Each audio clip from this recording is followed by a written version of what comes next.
Welcome to CMO Confidential, the podcast that takes you inside the drama, decisions, and choices that go with being the head of marketing. Hosted by five-time CMO Mike Linton. Welcome, marketers, advertisers, and those who love them to Chief Marketing Officer Confidential. CMO Confidential is a program that takes you inside the drama, the decisions, and the politics that go with being the head of marketing at any company in what is one of the most scrutinized jobs in the executive suite. I'm Mike Linton, the former Chief Marketing Officer of Best Buy, eBay, Farmers Insurance, and Ancestry.com, here today with my guest, Brian Vos. Today's topic, an operations-driven CEO dishes on how he views marketing. Welcome, Brian. Thank you, Mike. Good to see you again. It's good to see you sitting still in a chair for a change. I'm doing my best to stay still. As you know, that's difficult for me. So to intro Brian Vos knows wine. After graduating from Purdue with his MBA, he worked 12 years at Gallo, where he ran the supply chain. He then went to the wine group, where he worked almost 20 years, the last 8 as CEO. For those of you that don't know the company, TWG, the wine group, is privately held, and it's one of the largest wine companies in the world. It sells an awful lot of wine, including Franzia, Cupcake, Kincannon, and Benzinger. And Brian took over as CEO during a challenging period, and he turned the company around. He's now the chairman of Chateau Saint Michel and has had a great seat to watch both management and marketing in an industry where marketing may or may not matter, depending on the company and the brand. And I will say this, Brian, this entire introduction of you is making me very, very thirsty. So why don't you start by giving us just a quick overview of the complexity of the wine business and how it all comes together? Well, the good news is you're thirsty. There's plenty of SKUs for you to pick from. Every business has its unique challenges, but I like to think the wine is just one of the most complex and kind of goofed up ones around. As you might expect, there's the regulatory environment around alcoholic beverages is just crazy. You've got rules that vary by state, courtesy of the 21st Amendment and prohibition. And you've got an environment where I don't know there's another category like it in terms of SKU explosion and proliferation. I mean, just here's some stats for you. In the US, there's over 10,000 wineries, over 6,000 in California. There's somewhere, I don't know, north of 30,000 different brands of wine and well over 100,000 SKUs. The typical, if you're familiar with a Total Wine & More, which is a Bev Alc store, big retail footprint, the average store there carries 8,000 different wine SKUs, plus 8,000 plus. So when you talk about trying to make a difference in a consumer's choice and a consumer's decision patterns, and you have innumerable options that they have to consider and that you have to outcompete each time, it is just a foreboding. And it's really difficult to, like this, Mike, actually hold marketing accountable for those kinds of, to basically succeed in that kind of environment. Well, we're going to write marketing in this story in a minute, but I think, well, Brian and I was lucky enough to work or be on the board of the wine group, and Brian had to put up with me for, gosh, it's like almost 8 years. But I think one of the things that I would emphasize what Brian said is you're talking about 100,000 SKUs, tons of brands, and then serious complexity in the distribution and sales channel where every state is basically has a different regulation. So marketing is fitting in kind of where it can here. And it depends on the company and the brand and the timing for marketing. But Brian, I'd love you to write marketing into the story from your seat as you saw it, because you were at Gallo, which is a pretty serious marketing company, and then the wine group, which is driven a lot by distribution and sales. Yeah, and the distribution environment is just so complex, and you've got this mandated three-tier distribution system. So you got supplier, a forced distributor who has to be resident in each state, and then your big retail chains. And there's this, complicated mesh that has to go together. So I used to, Mike was on my board. He was my favorite board member, by the way. I'm not. We love having you on this show, Brian. Yeah, right. Which is surprising because he was a marketing person. Because every day I would walk from my car to my office and I would say, heads, I'm going to give marketing a chance today. Tails, I'm just going to say no to whatever they ask. And that worked pretty good by and large. But kidding aside, the wine category in general has a history when it comes to marketing. And it's clear that some marketing campaigns were so instrumental in the success of brands. You think back in my Gallo days, you had Bartles and James in the wine cooler category, and Seagram's, and you had Frank and Ed for Bartles and James. And if you recall, Bruce Willis playing his harmonica for Seagram's, right? And those traditional media weighted campaigns were just so important. Now you got a whole new world, right? You got this guerrilla street marketing, influencer focused stuff like Gallo's Barefoot campaign have driven that thing through the roof. But really, for every success, there's untold failures. And all too often, it's hard to figure out what works, why it worked, even if you have data and you're looking back on it. The category, Mike, you may have heard me say this before, but we think the wine category, when we try to look for something comparable, especially in the consumer space, where we end up is a greeting card aisle. So you go to the store to buy a Chardonnay and you're not a wine geek or you're not loyal to something. It's kind of like walking in there to get your mom a birthday card. You go to the birthday section and you go to the mom section and then you start looking. And it's very similar in the wine space. It's just, how do you set yourself apart when it just looks like a greeting card aisle? So how to all the marketers and advertising folks listening to the podcast here, how do you think about marketing in the space? Like, when do you know when it works? When do you know when it doesn't? And how do you actually do a fair test in this business? Like what would you tell marketers in complex categories like this? Like, how do you even think about marketing? Well, I mean, you got to have thick skin if you're a marketer, because you're going to be told when you've actually done something that's moved the needle, you're probably not going to get the credit. And when it doesn't work, you're going to get the blame. Because it's just so complex. I mean, thinking about it, you go to the greeting card aisle. Okay, how am I going to get you to win? Pick my card up. Well, in the wine space, it's not your traditional marketing. You have to run the whole gamut of marketing activities. You have to go through promotional activity. What gets you displayed to set you apart from somebody else? Think end-aisle displays on top of the cheese, whatever. And you're trying to use every bit of the resources at your disposal to push the right buttons and build a masterpiece, if you will, of all the different marketing activities. And then when it does work, you're not really sure what made it work. Sometimes you get lucky, but generally, I mean, you're trying to find a way for your product to win that consumer decision more often than everybody else. And yet you're not competing with 3 guys, you're competing with 60 just in the Chardonnay section. So when this is happening, there's the point of sale, which obviously has a huge amount of power, because if you can't win the point of sale, you can't win. Because when people arrive, unless they're ordering directly from the company, you have to win at the point of sale. How does the marketer play in this, or you have to get a good tasting at a restaurant, like off premise, where you're Yes. getting your brand is getting sampled and you can push it out there. How, as a marketer, you've watched a lot of marketers in the space, how do you do a good job interfacing with the other functions and still keeping the consumer at the center of this?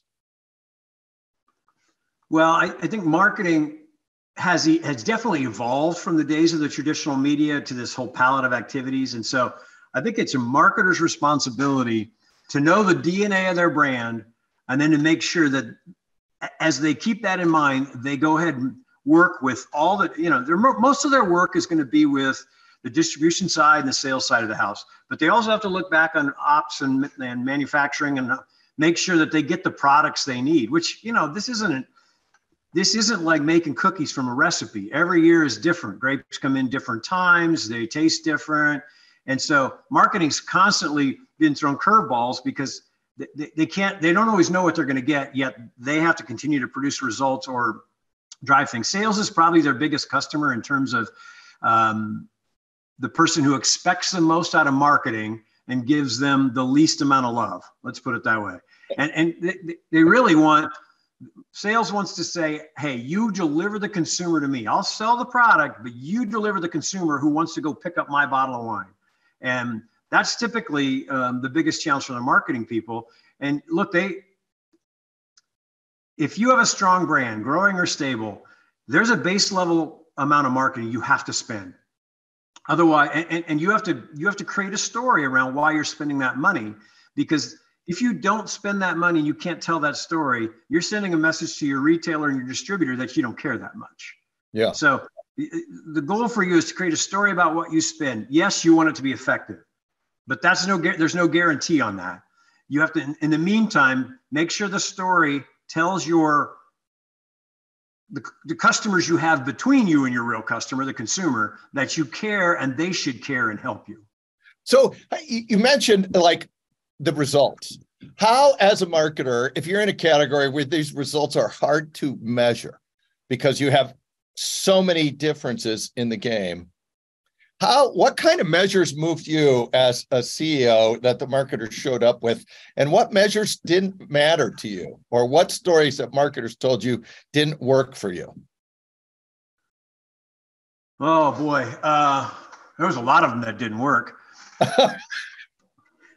All right. Well, I'm going to jump this question and say, all right, tell our listeners what operations and supply chain folks really think about marketers and ad agencies. Don't hold back, and then we'll go to the measures.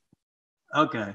Well, look, I would say that from an operations supply chain, I spent most of my life there. So I would say that the kind of things that they would respond to you with are marketing uses selective data to support their opinions versus taking the data and using it to identify and test opportunities, ideas.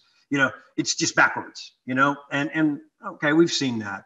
I think they would also say, look, marketing tends to have a limited understanding of the downstream complexity that their decisions create. They don't care enough about that, or they don't understand it. There's always they take operations for granted, right?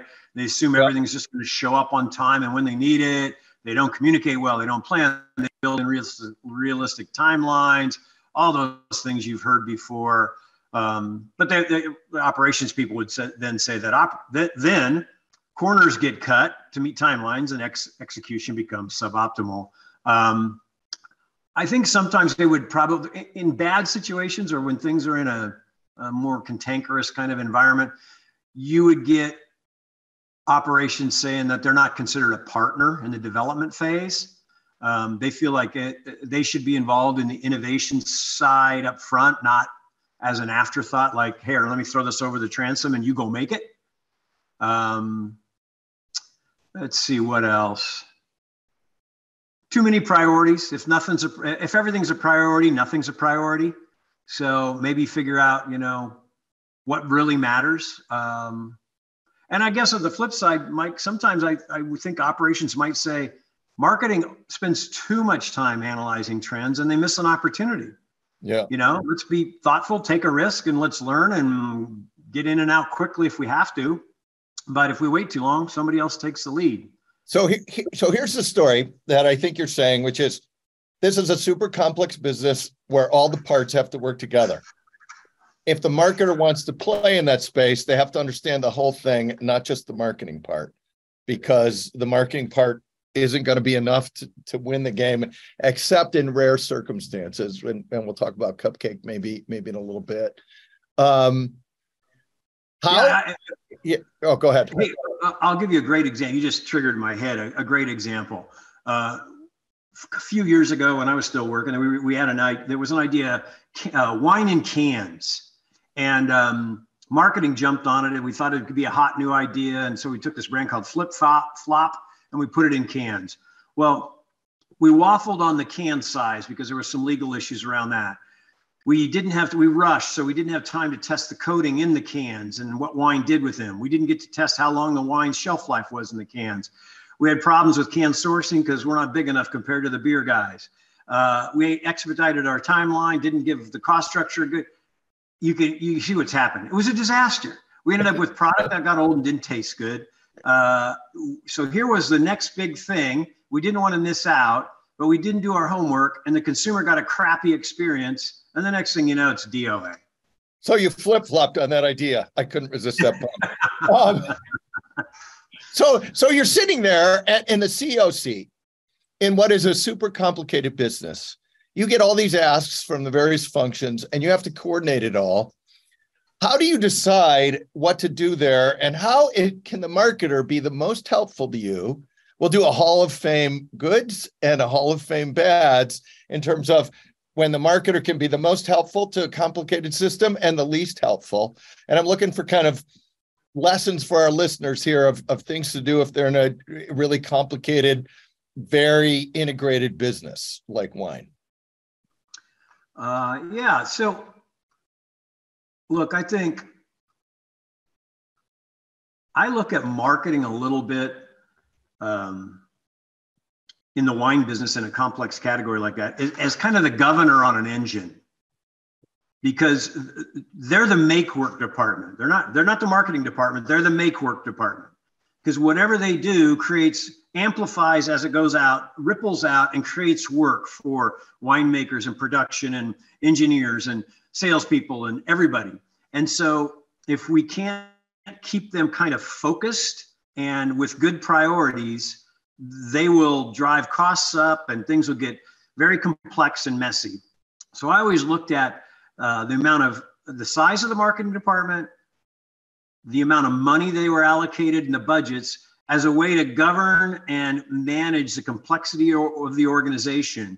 And so really, when the marketing department was very focused and could set priorities on things that were important, whether they be new, innovative things or supporting existing brands or whatever, that's when, the flywheel started kicking in and the whole organization got behind the ideas. There was less unnecessary complexity and loss of focus. And it was really because, again, the marketing department the make work department was very thoughtful and streamlined in where they went after things.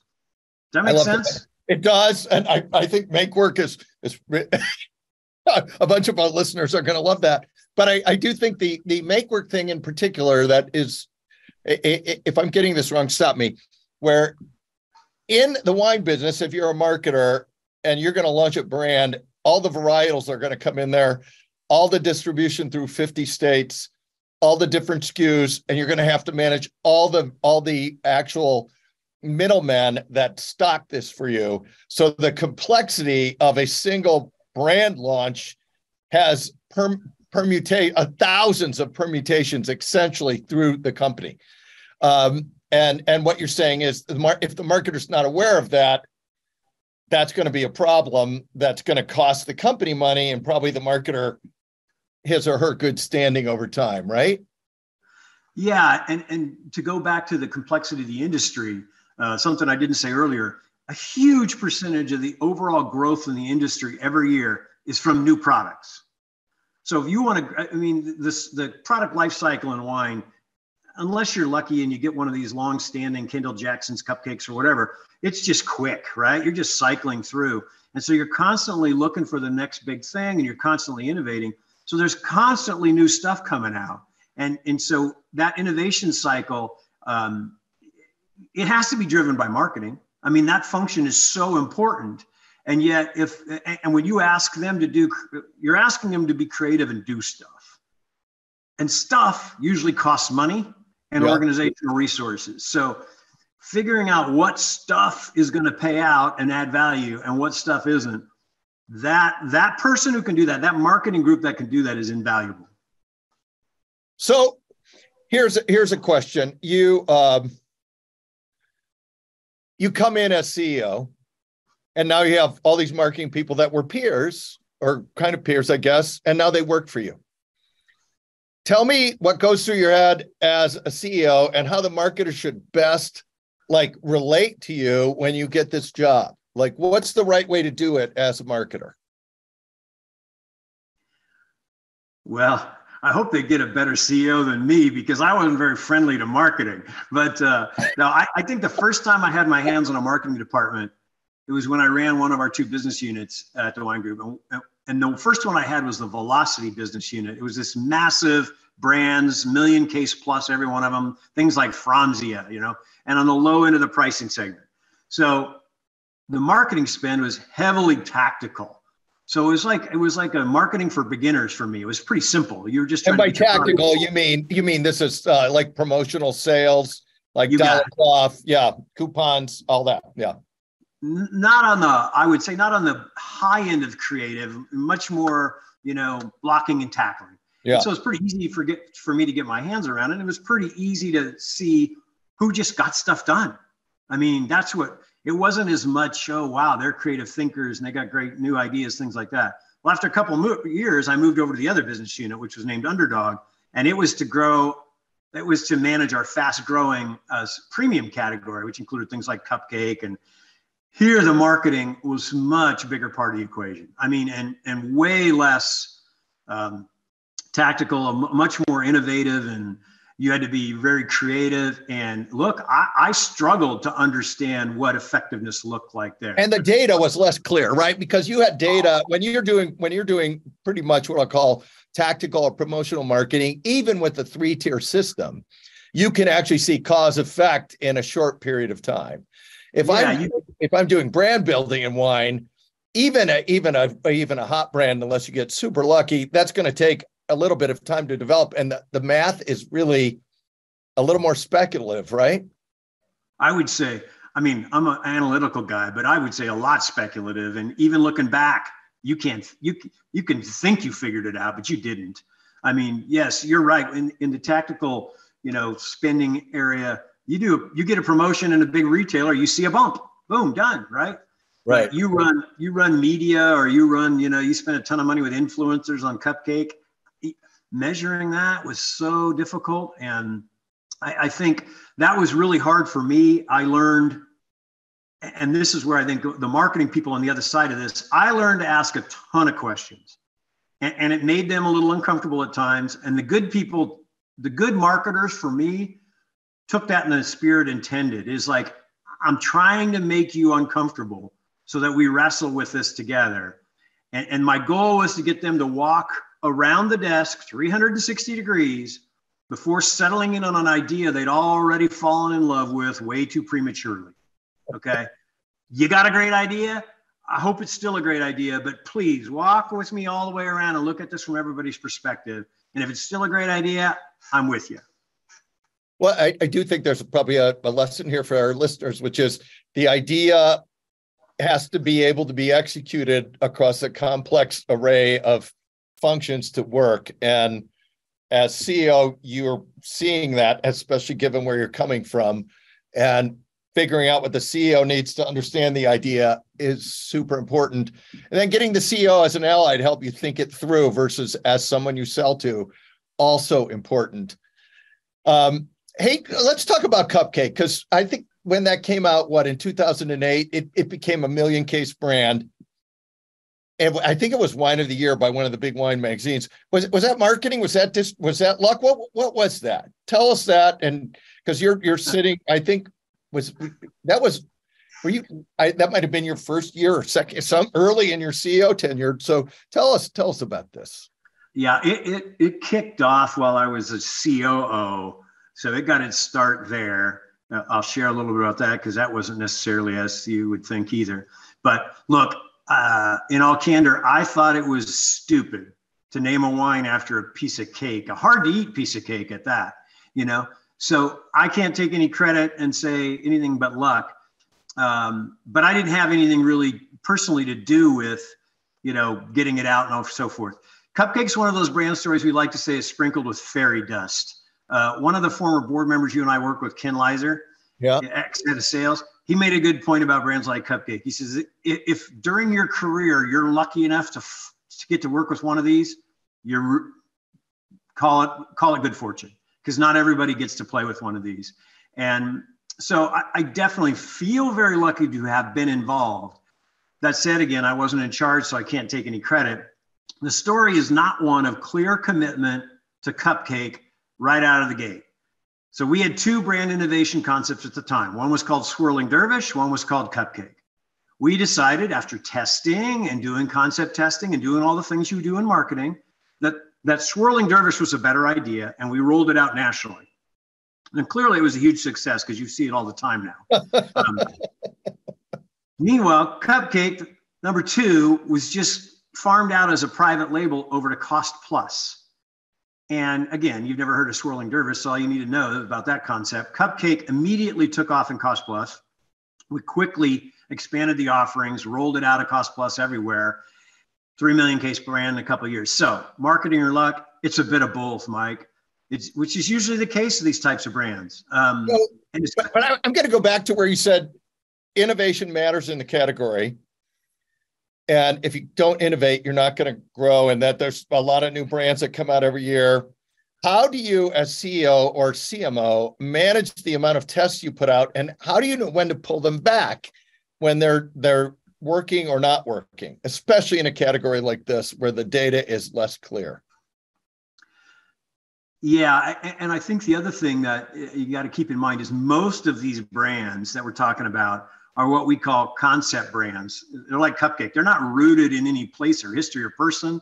So they're made up. They're raw ideas. Yeah, they're raw ideas followed by wine. Yeah. It's got to be a compelling concept that resonates with consumers, pretty quickly.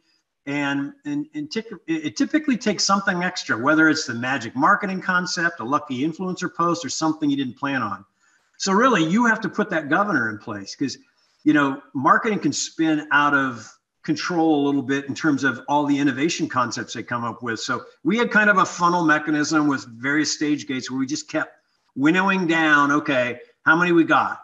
And what we tried to do was say that, we had a 3-year cycle. And, we might have 10 new ideas, but that typically meant at least 10 other ideas were being, crossed off the list and thrown out of the market. We just tried to keep it in a manageable scope because we had a saying at the time, was it fast, fail, forward or something? I didn't really get it. But basically it was like, okay, try it quick, be quick to pull the plug and move on. There's probably a couple times we pulled the plug too quick. But the risk of not pulling the plug and having just all these distractions around while you're really looking for something that moves the needle, you really got to have some discipline around that because you can end up with lots of things that don't pass what I used to call, the marketing people hated this, but I called it the why bother test. They got used to hearing me say, why bother? And you really have to make sure you have the discipline to make sure everything you do passes the why bother hurdle. Okay, I like that. So you've had a bunch of marketing folks on your boards at various times. What advice would you give CEOs and boards for selecting the right marketers to be on their board? Oh, well, I'm going to use you as, I guess, the benchmark, right? So we love having you on the show, Brian. First and foremost, they need to be able to sit in a boardroom chair and effortlessly spin around in circles while formulating brilliant insights and questions. How's that? Sound familiar? No, but okay. Kidding aside, look, I'd look for someone who has successfully led marketing work, not just spent the money, because there's a lot of people who have been at big marketing, organizations and spent the money, but delivered good results on multiple occasions. And preferably with different approaches, not just running the same play over and over again. So they bring perspective. And it makes them legit in the mind there. And then I guess I would consider their approach. I mean, can they add value by asking thoughtful and valuable questions? And I really wouldn't want somebody who tries to tell the internal marketing team how to do their job. I mean, marketing strategies, tactics are tricky and are usually pretty industry specific. So getting the type of advice that leverages your internal team and organization is really important. If you want somebody to tell you what to do, or then go get some marketing consultants or change out your marketing department, because I don't think you need to add an advisor to have a Monday morning quarterback or to actually compete with your marketing team. You want them to be additive. And you want it to be, there's a little bit of a rub, but at the same time, I want my head of marketing to look at the board member who's marketing person is somebody who challenges them in a good way and makes them think and that kind of thing. But doesn't do their job. So yeah. And isn't trying to make them look bad or whatever. Does that make sense? Yes, that you're not a check mark. You're an additive thinker, but you're not there to operate. My rule is you're not an operator. So, so as we run to the end of our show here, the last question is either any funny marketing story you want to tell or practical advice you'd give our listeners that we haven't talked about, or both. Last question, yours to take as you wish. Oh, okay. Well, I'll do a funny story and then something a little more takeaway that I think is fun for the industry. Funny story is Cupcake. We just talked about it, right? Lucky or skill, some of both. It was awesome, right? But we decided that we were really smart and should extend that brand into spirits because, we were really smart. We were the definition of hubris at this juncture in our life cycle.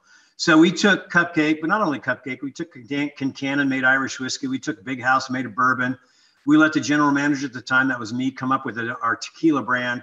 And we decided to launch a big fanfare, ignoring the fact that the 800-pound gorilla in the spirits world would typically drop 50 million on a new product launch. We tried to do it on a shoestring. And we thought we were smarter. And we thought Cupcake consumers would naturally just leave the wine aisle, walk over to the vodka section and look for chocolate vodka or ginger snap vodka, because that housewife who was our target consumer for Cupcake Chardonnay, she was really into chocolate vodka. Well, needless to say, it was an epic fail, fell flat on its face, left me with 300,000 cases of inventory to clean up. It was a bad idea, bad timing, I don't know. But I learned a valuable lesson, the organization learned a valuable lesson. Classic hubris. When you're overconfident, hey, don't get too comfortable and confident. I'm just telling you, Cupcake tequila sounds awful. So, all right. Okay, practical advice. So this goes back to my Gallo days. I'm in a meeting one time with Ernest Gallo, the king of all marketing, right? A legend.